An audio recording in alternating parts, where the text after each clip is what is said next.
ആസിഫിക്കയും സുരാജേട്ടനും നായകനായിട്ടുള്ള adios Amigo. ഇതിൽ ആസിഫിക്കയുടെ കഥാപാത്രം എന്ന് പറയുന്നത് ഭയങ്കര പൈസക്കാരനാണ്. എല്ലാവരെയും സഹായിക്കുന്ന ഒരാളാണ്. ഫുൾ ടൈം ഹാപ്പി ആയിട്ട് ജോളി അടിച്ച് വെള്ളമൊക്കെ അടിച്ചെടുക്കുന്ന ഒരാൾ. ഇപ്പോൾ ബാത്റൂമിലൊക്കെ നമ്മൾ ബസ് സ്റ്റാൻഡിൽ പോകുമ്പോൾ 2 രൂപയ്ക്ക് വരും 500 രൂപ കൊടുത്തിട്ട് ബാക്കി വെച്ചോ എന്ന് പറയുന്ന ഒരാളാണ് ആസിഫിക്കയുടെ കഥാപാത്രം വരുന്നത്. അതിന് നേരെ ഓപ്പോസിറ്റാണ് സുരാജേട്ടൻ കഥാപാത്രം. പൈസയൊന്നുമില്ല കയ്യിൽ, ഒരു 100 രൂപ പോലും തിരക്കിച്ചെടുക്കാൻ പുള്ളിയുടെ ഇല്ല. ഒരു പാവപ്പെട്ടനായിട്ട് ഒരാളാണ്. അപ്പോൾ ഇവർ തമ്മിൽ ഒരു ബസ് സ്റ്റാൻഡിൽ വെച്ച് കണ്ടുമുട്ടുകയാണ്. അങ്ങനെ ഇവർ തമ്മിൽ ഒരുമിച്ച് യാത്ര തിരിക്കുകയാണ്. അതാണ് ഇതിൻ്റെ ഒരു സ്റ്റോറി വരുന്നത്. ആ യാത്ര നടക്കുന്ന കുറേ സംഭവങ്ങളും കാര്യങ്ങളൊക്കെയാണ് ഇതിൻ്റെ ഒരു കഥ വരുന്നത്. ഈ സിനിമയുടെ ബാക്ക് ബോൺ എന്ന് പറയുന്നത് ആസിഫിക്കയും സുരാജേട്ടനുമാണ്. അവരുടെ പെർഫോമൻസ്, അവരുടെ ക്യാരക്ടർ ഒരു രക്ഷയില്ലായിരുന്നു കേട്ടോ. പ്രത്യേകിച്ച് ആസിഫിക്ക ഒരു കള്ളൂടിനായിട്ട് ഫുൾ ടൈം ഒരു ഓണായിട്ട് നിൽക്കുന്ന കഥാപാത്രം. എനിക്കൊന്നും ഇതിനു മുമ്പ് അങ്ങനത്തെ ഒരു കഥാപാത്രം പുള്ളി ചെയ്തിട്ടില്ല. പുള്ളിക്ക് ഏത് റോളും പറ്റും കേട്ടോ. ഏത് വേണമെങ്കിലും പുള്ളി അസാധ്യമായിട്ട് അഭിനയിച്ച് കൈ തരും പുള്ളി. അതിൻ്റെ നേരെ ഓപ്പോസിറ്റാണ് സുരാജേട്ടൻ്റെ കഥാപാത്രം. ഒരു പാവത്താനെ പോലെ സാധുവായിട്ടുള്ള ഒരാൾ. അപ്പോൾ ഇവർ തമ്മിൽ ചേരുമ്പോൾ ഉണ്ടാകുന്ന നല്ല രസകരമായ ഒരുപാട് സംഭവങ്ങളുണ്ട്. പക്ഷേ ഈ സിനിമയുടെ ഏറ്റവും വലിയൊരു പോരായ്മ എന്ന് പറയുന്നത് ഇതിൻ്റെ സ്റ്റോറിയും സ്ക്രിപ്റ്റും അതേപോലെ തന്നെ ഇതിൻ്റെ ഡ്യൂറേഷനുമാണ്. ഏകദേശം 2 മണിക്കൂർ 39 മിനിറ്റ് ഉണ്ട് ഈ സിനിമ. ഇവരുടെ പെർഫോമൻസിനെ അടിച്ചമർത്തുന്നതാണ് ഈ രണ്ട് കാര്യങ്ങൾ. കാരണം ഒരു പരിധി വരെയൊക്കെയാണ് പെർഫോമൻസ് കൊണ്ടൊക്കെ നടക്കുള്ളൂ. ഈ ഡ്യൂറേഷനൊക്കെ വല്ലാണ്ട് വലിച്ചു നീട്ടുമ്പോഴത്തേക്കും നമുക്ക് കുറച്ച് കഴിയുമ്പോഴത്തേക്കും ഒരു എന്താ പറയുക വലിച്ചിൽ നല്ലാണ്ട് ഫീൽ ചെയ്യും. അതേപോലെ തന്നെ ആയിരുന്നു ഇതിൻ്റെ സ്റ്റോറി. ഒരു ക്ലൂലെസ് ഇല്ലാത്ത രീതിയിലാണ് ഇങ്ങനെ പോയിക്കൊണ്ടിരിക്കുന്നത്. ലക്ഷ്യബോധമില്ലാത്തൊരു യാത്ര. അതായിട്ടാണ് എനിക്ക് തോന്നിയത് എനിക്കിത് കണ്ടപ്പോൾ. ഈ സിനിമയുടെ ഫസ്റ്റ് ഹാഫ് നോക്കുവാണെങ്കിൽ വലിയ കോമഡി ഒന്നും ഉണ്ടായിരുന്നില്ല കേട്ടോ. നമ്മൾ ട്രെയിലറും പോസ്റ്ററൊക്കെ കാണുമ്പോൾ വിചാരിക്കും കുറേ കോമഡി ഉണ്ട്, പക്ഷെ അങ്ങനെ ഒന്നും തന്നെ ഇല്ല. ഈ ആസിഫിക്കയും സുരാജും തമ്മിലുള്ള കുറേ നല്ല മൊമെന്റ്സ്, നല്ല രസകരമായ മൊമെന്റ്സ് ഉണ്ടെന്ന് മാത്രമേ ഉള്ളൂ. അതിനപ്പുറത്തേക്ക് വേറെ ഒന്നും തന്നെ ഉണ്ടായിരുന്നില്ല.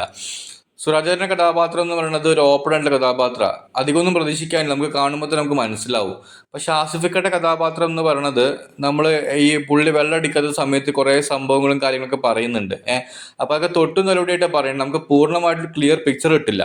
അപ്പം ഈ സിനിമ 2.25 മണിക്കൂറുണ്ട്. അപ്പോൾ നമ്മൾ വിചാരിക്കുമ്പോൾ ഇത്രയുണ്ട്, അപ്പോൾ എന്തായാലും ബാക്കി ആസിഫിക്കയുടെ കഥയൊക്കെ സെക്കൻഡ് ഹാഫിൽ വരുമായിരിക്കും എന്ന് നമ്മൾ വിചാരിക്കും. അങ്ങനത്തെ നമുക്കൊരു ആകാംക്ഷ നമുക്ക് തരുന്നുണ്ട്.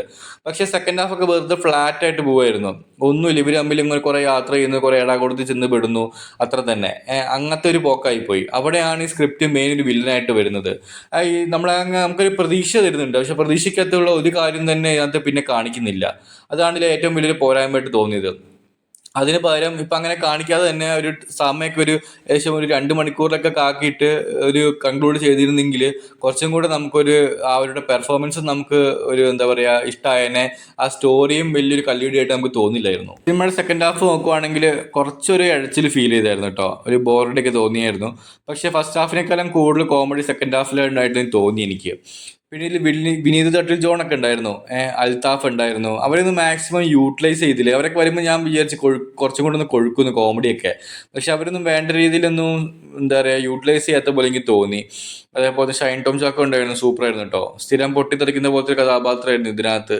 പിന്നെ എനിക്ക് ഭയങ്കരമായിട്ട് ഇഷ്ടപ്പെട്ട് സർപ്രൈസിങ് ആയിട്ടുള്ള കഥാപാത്രമാണ് അനഘയുടെ, നമ്മുടെ ഭീഷ്മപർവ്വത്തിലൊക്കെ ഉള്ള പെണ്ണ്. ഫസ്റ്റ് ഹാഫിൽ പുള്ളിക്കാരത്തി വരുന്നുണ്ട്.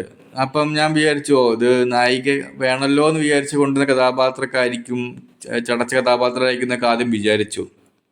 പക്ഷെ സെക്കൻഡ് ഹാഫിൽ പുള്ളിക്കാരത്തെയും ആസിഫിക്കും കൊണ്ടുള്ള കുറച്ച് സീൻസ് ഉണ്ട്, ഒരു 5 മിനിറ്റ് ഒക്കെ ഉണ്ടാവുള്ളൂ. അതൊരു അടിപൊളി സീനായിരുന്നു കേട്ടോ. അയ്യോ, ഭയങ്കരമായിട്ട് മനസ്സ് തട്ടി. എന്തൊക്കെയോ കുറേ ഫീലിംഗ്, സന്തോഷവും സങ്കടവും അങ്ങനെ കുറേ എന്തൊക്കെയോ ഫീലിങ്സ് മൊമെന്റ് തന്നൊരു ഒരു ഭാഗമായിരുന്നു അവർ തമ്മിലുള്ള സീൻസ്. എനിക്ക് ഭയങ്കരമായിട്ട് എനിക്ക് ഇഷ്ടമായിപ്പോയി. അതേപോലെ തന്നെയായിരുന്നു അവസാനത്തെ ക്ലൈമാക്സിലുള്ള സീനും. അതും ഭയങ്കര രസമായിരുന്നു കേട്ടോ. അതും അതിൻ്റെ കൂടെ ബാക്ക്ഗ്രൗണ്ട് മ്യൂസിക്കും ആ ഒരു സീൻ്റെ ഒരു എന്താ പറയുക ഹാപ്പിനെസ്സും എല്ലാം കൂടെ ഒക്കെ ആകുമ്പോഴത്തേക്കും നമുക്ക് തന്നെ ഒരു മനസ്സിനൊരു കുളിർമയും സന്തോഷമൊക്കെ കിട്ടും. അങ്ങനത്തെ കുറേ സീൻസ് സിനിമയിലുണ്ട്. ഇങ്ങനെ സന്തോഷം തരുന്നതും നമുക്ക് ടച്ച് ചെയ്യുന്നതും റിലേറ്റ് ചെയ്യാൻ പറ്റുന്ന ഒരുപാട് സീൻസ് സിനിമയിലുണ്ട്.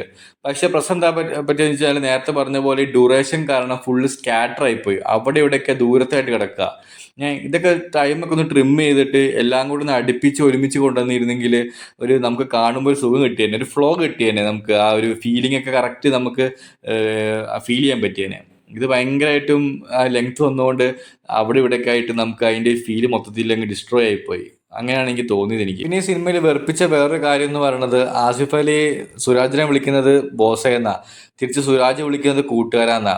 അത് കുറച്ച് കൂടിപ്പോയിട്ടോ. അയ്യോ! ഒരു ബോസ് എന്നൊരു മിനിമം ആ 2.25 മണിക്കൂർ ഒന്ന് ആലോചിച്ച് നോക്കിയോക്ക്. ഇങ്ങനെ വിളിച്ച് ഇവര് തമ്മിലുള്ള സീൻസാണ് കൂടുതലും വരുന്നത്. ഇത് തന്നെ ഇങ്ങനെ പറഞ്ഞുകൊണ്ടിരിക്കുമ്പോഴത്തേക്കും നല്ല വെറുപ്പിക്കലായിരുന്നു. ഏഹ് സുരാജ് അങ്ങനെ വിളിക്കുന്നത് കുറവാ കൂട്ടുകാരാന്നുള്ളത്. അത് കാമായിട്ട് രീതി വിളിക്കുമ്പോൾ കുഴപ്പമില്ല. പക്ഷെ ആസിഫ് അലിയുടെ കഥാപാത്രം അത് ഡിമാൻഡ് ചെയ്യുന്നുണ്ട്. കാരണം അങ്ങനത്തെ ഒരു ഹാപ്പി ചിൽഡ് ആയിട്ടുള്ള ഒരു വൈബുള്ളൊരു കഥാപാത്രമാണ്.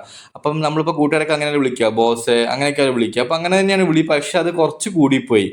ഞാൻ തന്നെ വിചാരിച്ചു ഇവർക്ക് തന്നെ ബോറടിച്ചിട്ടുണ്ടാവില്ല ഇങ്ങനെ പറഞ്ഞു പറഞ്ഞത്. ആ രീതിയിൽ നമുക്കൊരു വെറുപ്പായിട്ട് തോന്നി ആ ഒരു വിളി. അതിൻ്റെയൊക്കെ ഒരു ഫ്രീക്വൻസി കുറച്ച് കുറയ്ക്കാമായിരുന്നു എനിക്ക് തോന്നി. എന്തായാലും സിനിമ ഇവരുടെ ഒരു പെർഫോമൻസിന് വേണ്ടിയിട്ട് നമുക്ക് എന്തായാലും കാണാവുന്നതാണ്.